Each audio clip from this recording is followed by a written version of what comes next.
Alexander Lauterwasser is a photographer who makes captivating images of water under the influence of sound vibrations. As a child, Alexander raised tortoises at home in Heiligenberg, Germany.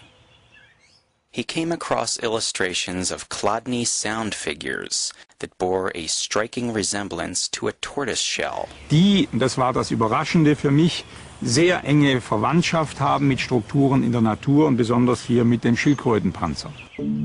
Chladni figures are named after Ernst Chladni, an 18th century musician and physicist. He spread sand on metal plates and played them with a violin bow. The vibrations from the bow caused the sand to gather into beautiful geometric forms. Next, Alexander discovered the research of Hans Jenny, a Swiss physician, who took up and expanded on Chladni's work in the 1960s using fluid mediums and electronic amplification of sound. Jenny coined the term Cymatics, from the Greek for wave, for this branch of study. Today, Alexander Lauterwasser is building on the work of his predecessors, employing modern sound and recording equipment. He has custom-built devices which allow him to stimulate various materials, such as sand or water, with sound vibrations whose frequencies can be precisely controlled. Um das Ganze auch dokumentieren zu können und festhalten zu können, wird es hier mit einer Videokamera gefilmt. Wenn das alles richtig eingerichtet ist, gehe ich an den Frequenzgenerator, beginne mit einer relativ tiefen Frequenz.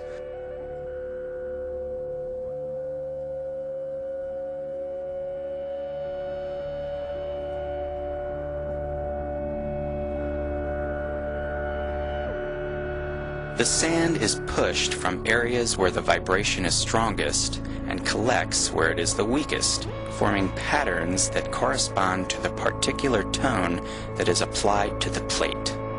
The higher the frequency applied, the more complex and detailed is the pattern that results.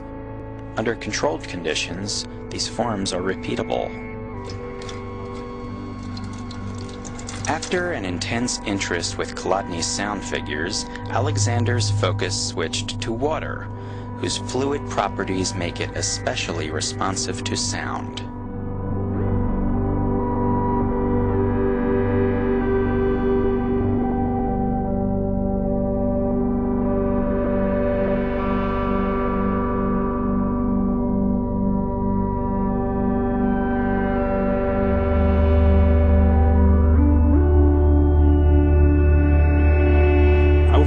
Hatte und plötzlich ergab das Schwingungsbild erst langsam eine Rotation und dann mit einem Mal hat man gesehen, wie zwei im Grunde genommen gegenläufige Spiralen, ein links- und rechtsdrehendes, ineinander geflochten haben wie der Blütenboden einer Sonnenblume. At certain resonant frequencies, patterns result that resemble the symmetry of living plants or animals.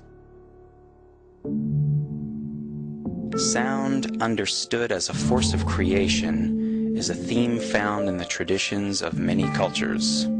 In Hindu culture, the entire way and course of the world is imagined in the dance of the deity Shiva Nataraja, the vibrations of his drum stirring the face of the primordial ocean of creation. In the Judeo-Christian tradition, the word of God summons form from the void. The very structure of sound as a waveform, a succession of opposite states, brings to mind the rhythms of life and the universe as expressed in inhalation and exhalation, expansion and contraction, night and day, and the Buddhist concept of yin and yang.